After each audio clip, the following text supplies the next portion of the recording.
Good evening, I'm Dave Gonzalez. Coming up on tonight's Action News 8, heavy rain, high waves, and high winds hit the Texas-Mexico coast, announcing the arrival of Hurricane Gilbert. Thousands huddled in shelters tonight. An unexpectedly quiet opening for the controversial movie The Last Temptation of Christ, as it's shown in Carmel. A special ceremony at Fort Ord in recognition of former prisoners of war on this POW MIA Day. Jim Vanderswan has a look at your weekend weather, and Dennis Lennon has a perfect game in baseball plus local high school football highlights. All coming up next on this special late edition of Action News 8. KSBW 8.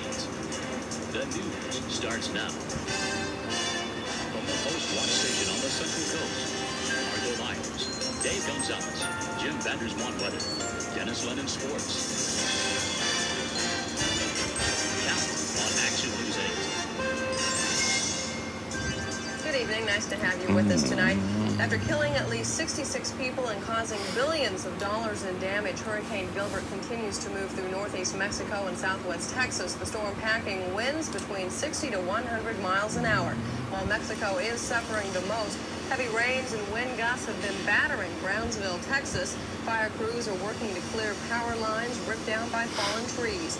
Nearly 24 tornadoes have been reported around Brownsville, overturning cars and mobile homes and ripping roofs from buildings, all this spawned by Gilbert.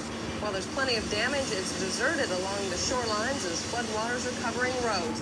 And officials say advanced preparations and evacuations account for the fact no deaths or serious casualties have been reported in Texas so far. Thousands of people are huddled in shelters trying to keep their families safe. Dave?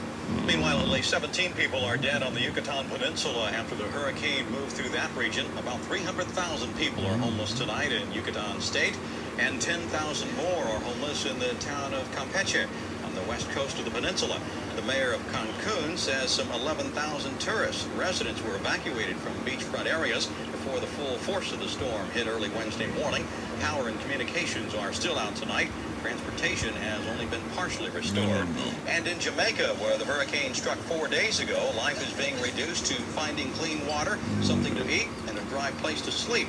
The country must now rebuild from scratch what was already a weak economy. State of emergency is in effect in disaster areas where nearly half the nation's 2.3 million people live. 26 people died in Jamaica in that hurricane. 80% of the country's 500,000 homes were destroyed.